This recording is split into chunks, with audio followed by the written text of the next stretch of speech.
Jordan के आसमान में दिखे लड़ाकू विमान, इजराइल के लड़ाकू विमान नजर आए हैं। ईरान में हमले के लिए जाते हुए नजर आए ये फाइटर जेट। ये देखिए आप, इन्हीं लड़ाकू विमानों से ईरान पर हमला किया गया। जॉर्डन के रास्ते ईरान में हमले किए गए और ये देखिए विमान, ये देखिए एक एक करके आपको जाते नजर आ रहे हैं। कैसे जॉर्डन का आसमान इजराइल के लड़ाकू विमान से दहल गया उनकी आवाज से। यह आप इस वक्त देख पा रहे हैं। आप देखिए और सुनिए जरा।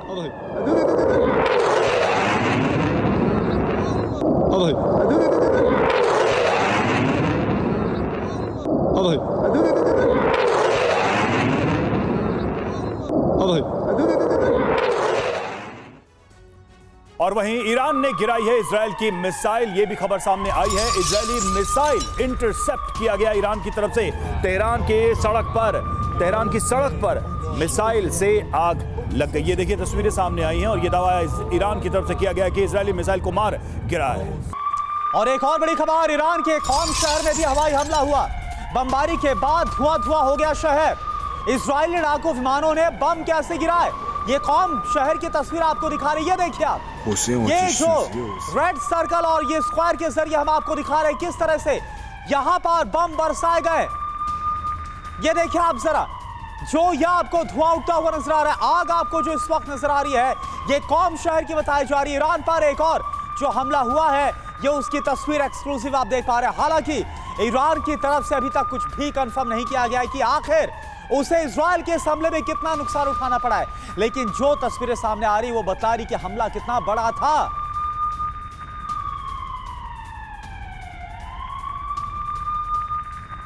और इस बीच देखिए इजरायली हमले का कोड नेम सामने आया है। इस पूरे ऑपरेशन को क्या कहा गया, किस कोड नेम से पुकारा गया, वो भी सामने आया। ऑपरेशन को डेज ऑफ रिपेंटेंस नाम दिया गया है। हमले को ईरान के लिए पश्चाताप का दिन कहा गया है। डेज ऑफ रिपेंटेंस के नाम से इस ऑपरेशन को आगे बढ़ाया गया।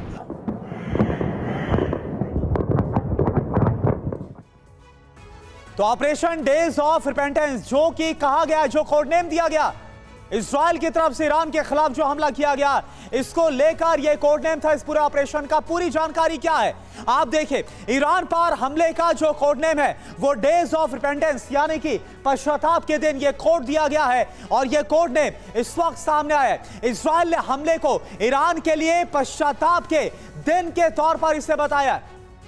और देखिए इसमें रणनीति क्या है, तो ईरान की मिसाइलों को खत्म करने की कोशिश की गई इस पूरे अटैक के द्वारा। टारगेटेड अटैक था ताकि ईरान जो जवाबी कार्रवाई है मिसाइलों के द्वारा वो न कर पाए। और मिसाइल मैन्युफैक्चरिंग यूनिट पर बड़े हमले किए गए हैं। बहुत ही सधे हुए तरीके से यह हमले की कोशिश की गई है। एयर डिफेंस सिस्टम को टारगेट बनाया गया ताकि ईरान जवाबी हमला न कर सके। अब वजह यहां पर आप समझिए, जिन मिसाइलों से ईरान पर हमला किया गया उसको टारगेट किया गया। जो आपको याद होगा 1 तारीख को बैलिस्टिक मिसाइल से हमला था ताकि दोबारा से इजराइल पर मिसाइल अटैक ना हो पाए। ये जो वजह है वो साफ तौर पर समझ में आ रही है। और हम अपने खास मेहमानों का रुख करेंगे, लेकिन इस बीच में सुमित आपसे जानना चाहूंगा, ये जो डेज ऑफ रिपेंटेंस यानी पश्चाताप के दिन कोड नेम दिया गया इजराइल की तरफ से, क्या आज के इस हमले के बाद ये पूरा हो गया है बदला, या फिर ये पश्चाताप के दिनों की शुरुआत है ईरान के लिए?